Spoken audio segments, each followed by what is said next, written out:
And we are live. Hello, hello.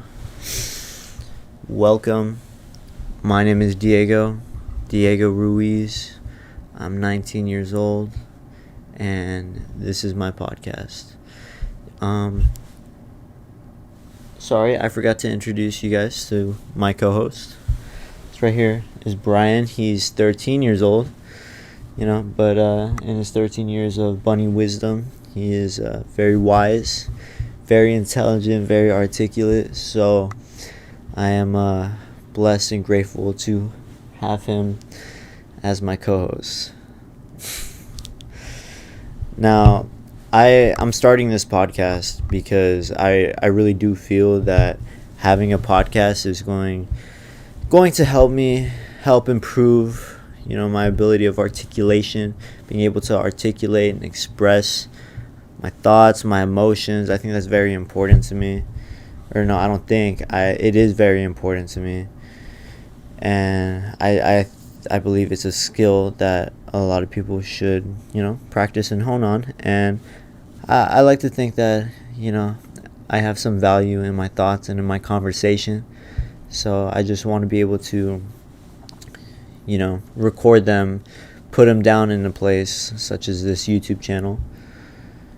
And yeah, it's just myself on this podcast. So, there's definitely going to be a learning curve, right? Bear with me. But, we need to be putting ourselves outside of our comfort zone. Simple as that. Like, if you want to grow, you have to get outside your comfort zone. You can't be afraid to fail or to be embarrassed. It's going to happen. Don't avoid it. You should be seeking it out. Because in my experience, every time that I've sought any of that out, anytime I've sought out failure, anytime I've sought out uncomfortable situations where I can be embarrassed, there's a lot on the line, especially with the pride. Anytime I've put myself in that situation, there's been growth. Whether it was a win, whether it was a loss, I learned something from it. If you ever take an L in life, I like to look at it like a learning lesson. Okay, take an L, it's a learning lesson, not a loss. It really just depends on your mindset and how you look at it. Right. So my goal for this podcast is to, eventually get a mic stand, for sure. Right now, my knee, it works. It works for now.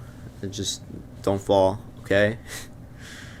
But other than that, my goal is also to be posting one full-length podcast every week, not including the shorts, the short edits, the short little bite-sized pieces of content that I will be posting on various social media platforms. They'll be in the description. So if you want to go follow them already, go for it. Whatever. It's alright. Yeah. But let's get to know each other a little bit. So like I said, my name is Diego, and a huge part of my story, huge chapter in my life, a huge character arc of mine is my journey in the sport of boxing. Now, let me take you back to about 8th grade.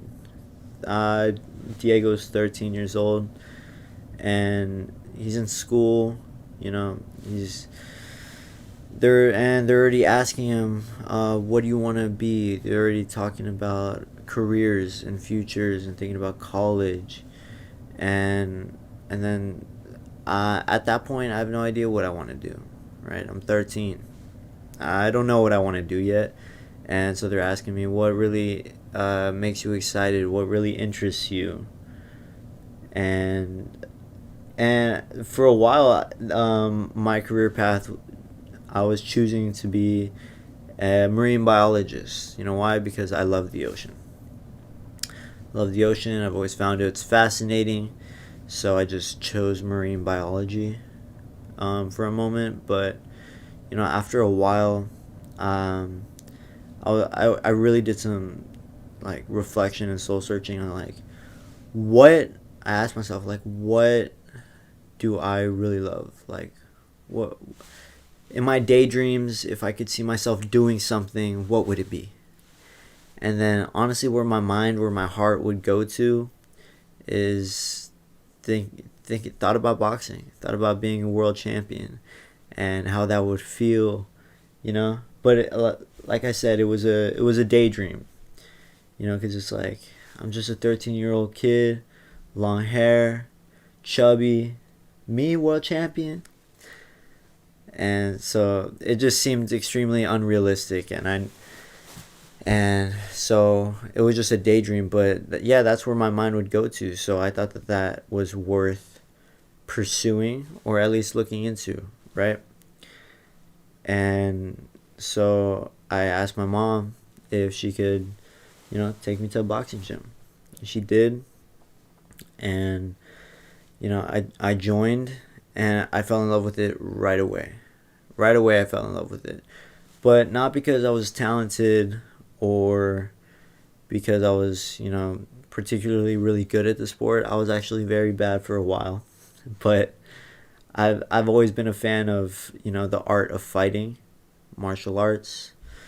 Always been a fan of it, and me being able to throw my hands, hit the bags, and just learn. There was so much to learn, and I was like a sponge, learning as much as I could. And I would go consistently, and I would consistently be putting in that work. And when you do that with anything, you will eventually see some progress. You will see yourself grow, get better. And that's what I saw. I saw myself getting better and better. And I just fell deeper in love with the sport. And I just kept going from 13 all the way up till, you know what, we'll get there. I'll take it step by step. There's a lot of things that happened. There are a lot of moments in my boxing journey. One that sticks out is when I got my first concussion, actually, because that's when things changed a little bit.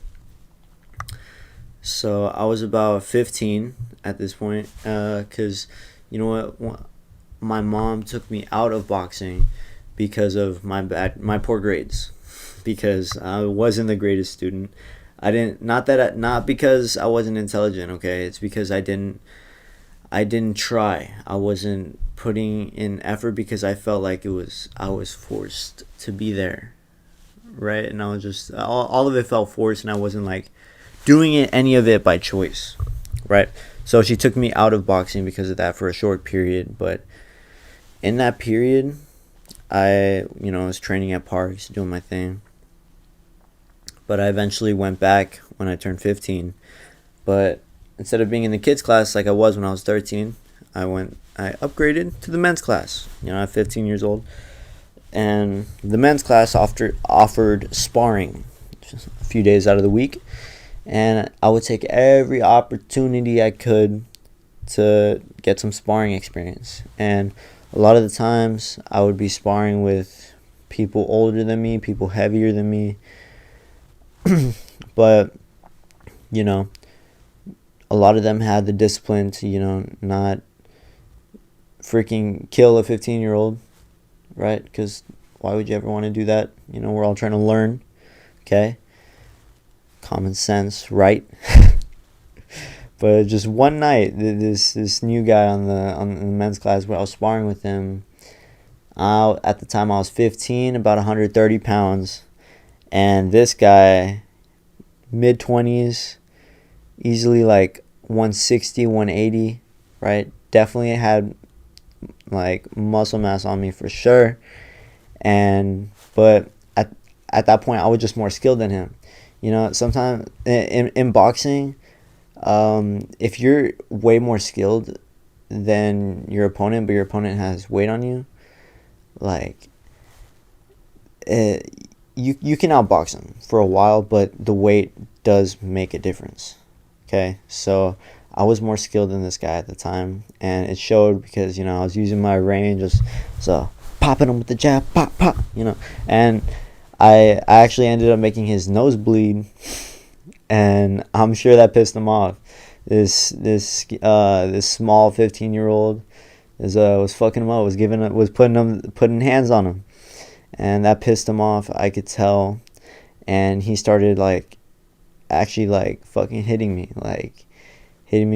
with a good amount of force, and I remember he was hitting me a few times, but there's one time he caught me really good, and I don't know if you remember that scene from Creed, if you've ever seen that movie, but he gets hit. I think it was Creed 2 when he was fighting Victor Drago, Ivan Drago's son, when he gets hit, and then his head just rocks back, and then ears are ringing, and it's just I literally, it was like a movie.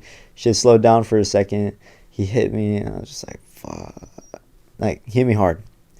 But I don't stop.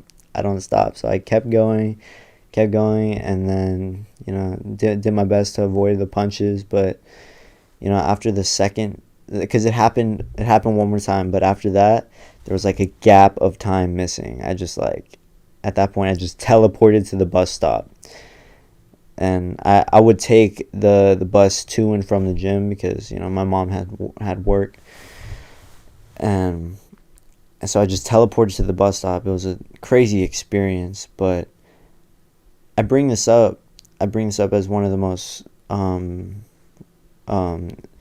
memorable milestones of my journey, because after that it sunk in to me and my family how dangerous this sport can be.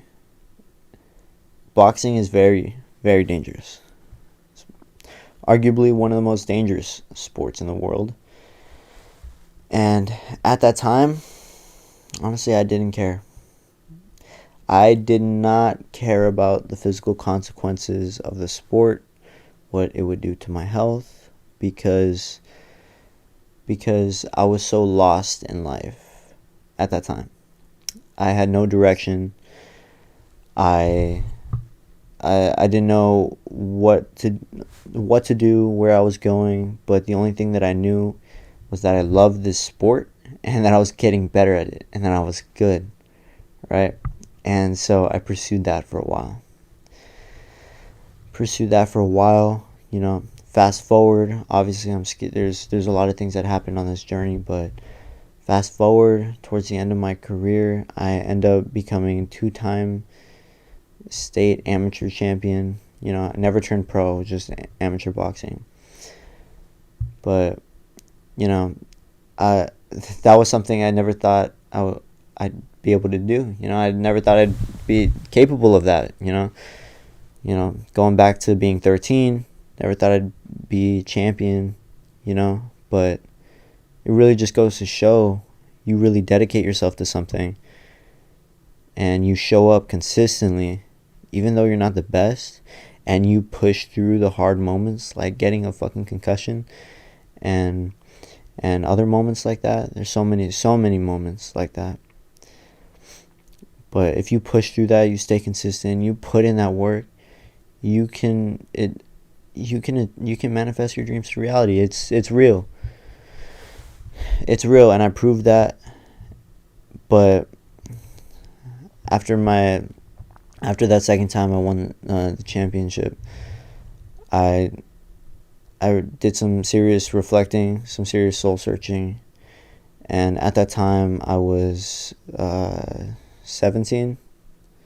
No, I think I was 18 when I did that. I'm 19 now, but I realized I was doing some soul searching, some reflecting, right? And I realized my relationship with life, my relationship with God had changed. It had changed. When I first started, I didn't care about the consequences, about the physical consequences of the sport. Like I said, all I knew was that I loved it. But after I had achieved that, I had achieved becoming state champion. I know it's not world champion, but it was a lot for me. So I realized that once I accomplished that, I realized there's so much more to life than boxing. To get to that point where you become champion like that, it takes a lot of personal sacrifice, especially in the sport of boxing. In the sport of boxing, you have to be 100%, or you could get seriously hurt. And so I made a lot of personal sacrifices, and then I realized it's not worth that. There's so much more to life than boxing, and there's so much, and like making memories with people you love, memories you'll cherish, learning about life, because I am intelligent, and I do like to learn. I am a scholar. Scholar, I don't mean like I'm going to school right now, but I just like to learn about the universe, right, and things that I'm interested in. And there's so much more. And I wasn't willing anymore to make those kinds of personal sacrifices for a sport that at the end of the day is going to be a detriment to my physical and mental health. I want to be 50 years old, sitting on this very podcast, being able to articulate my thoughts. I don't want to be suffering from CTE or brain damage, and once I made that realization, I had to, make a switch. And making a switch can be scary, especially if you've been putting that much time, energy, effort, you're investing all that into something, putting all your eggs in one basket. Making that kind of switch can be scary, but if it's the right thing to do, if it's going to lead you to a more fulfilling life, take it, go for it. It's God's plan. But it brings up a very important topic about legacy. Okay. When I was starting my boxing journey, one of the things that was a motivator for me was leaving behind a legacy. I wanted to become world champ. And I didn't even care about the belt, honestly. What I cared about was leaving a legacy. That was the most important thing for me. Leaving behind something that would inspire others, and I wanted my legacy to be amazing fights. I wanted to show everybody that it is possible to manifest your dreams into reality if that is what you choose to do. And I wanted that to be my legacy. I wanted boxing to be my legacy. But once I made that switch, I realized that,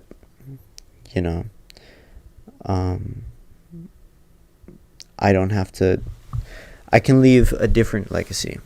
I can go down a different path and still leave behind a positive legacy. And part of that legacy is art now. I've always been artistic, and I want to leave behind a legacy connecting with people through my art, whether it's music, whether it's content, whether it's conversation. I want my legacy to be as expressive, as authentic as I can. That way I could inspire others to be themselves, to be as authentic as they can.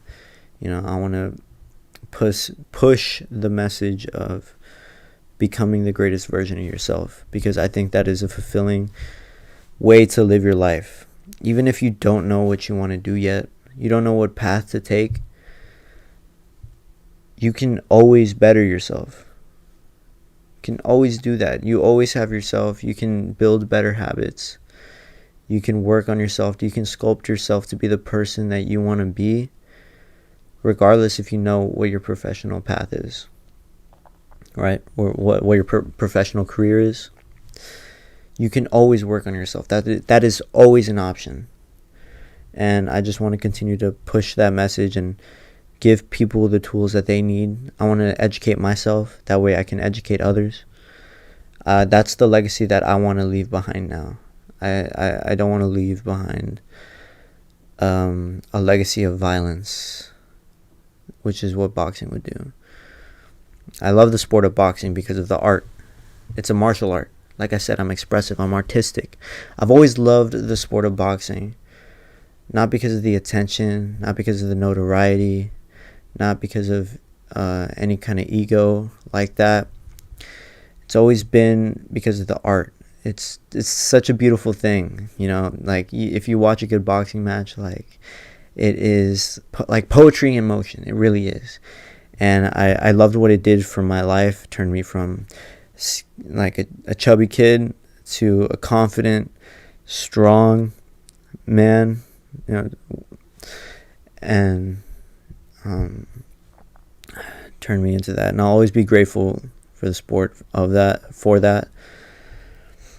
And that's why I love the sport. I didn't love it for, you know, I think the point I'm trying to get at is that the sport can be very negative because of what it is. It's violence at the end of the day. So I don't want my legacy to be one of violence or one of any kind of negativity. The sport can be negative. Its fan base can be negative, can be toxic, can be very unforgiving. I don't want to associate myself with that. I want to associate myself with my art, with being as expressive as I can, reaching as many people as I can, impacting as many people as I can. And if you're watching this, I'm just grateful that you are listening to me. You're giving me your time, your attention. Appreciate that.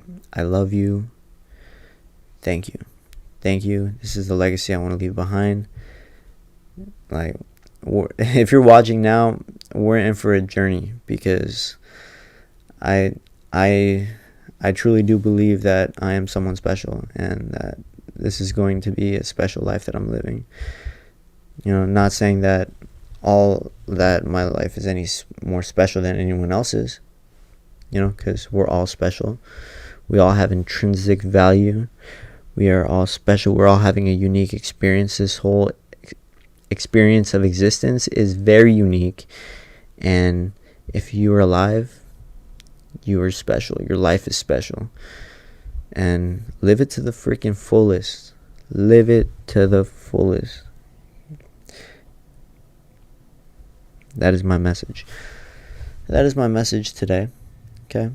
That's a little background. A little background on myself. I love to be able to connect with you guys. And I want to open up and share about an experience actually that I had last week. I was at work, and I how would I describe this? You see, I felt like I had an existential episode of sorts. Okay, let me explain this. And after I had this episode, I looked into it, like an existential crisis or an existential episode, and that usually comes from like you know, fear, or not fear. Let me actually look at it right now. Just give me a sec. So it's like feelings and questions, you know, we have to do about the meaning or purpose of life. That's the general consensus I was getting about what an existential crisis or episode was about. But this experience wasn't anything like that, because I wasn't questioning my purpose or my meaning here. I actually feel like I'm in a really good spot with that, with my spirituality, with what my place in this grandiose universe is. I actually feel pretty confident in my place in the universe. And so it wasn't that. I wasn't having any questions or anything like that. I would describe it more as an episode of hyper awareness, right? So let me give you some context. I was at work. I'm not going to say where I work. However, I was pouring some olive oil right into a little container so you could drizzle it. So I was pouring it, right? And I don't know what about me pouring this olive oil, but I don't know, I was just pouring it, and then I got this sense of hyper awareness.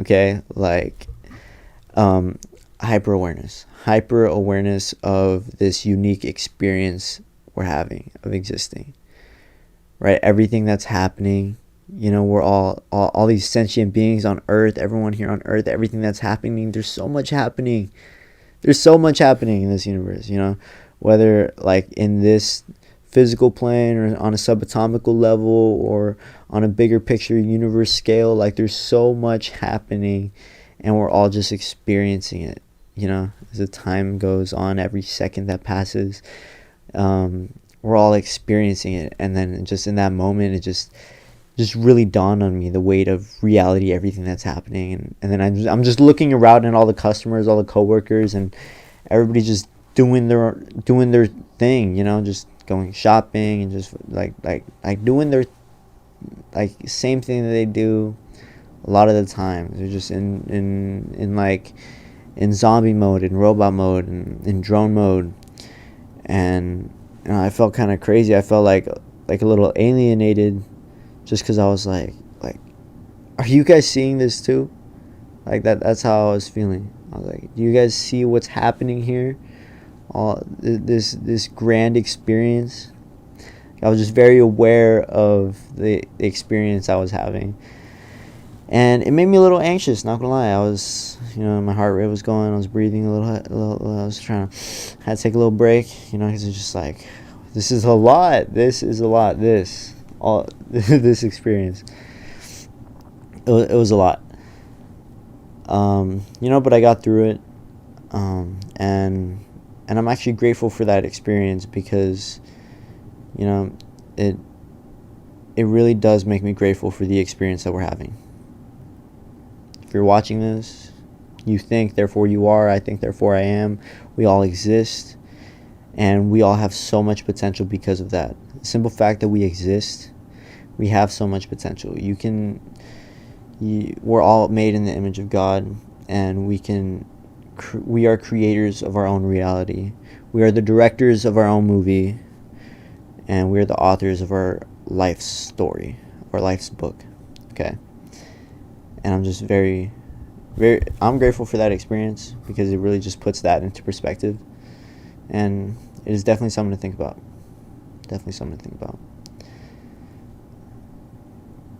And I'm going to leave the podcast at that. This is a good pilot episode. And if you're still here, I truly do appreciate you taking the time to listen to what I have to say. God bless you, and hope you have a great rest of your day. I will see you next week, because we're doing this every week. Better come back. I'm going to see you next week, alright? Anything you want to add, Brian? Anything you want to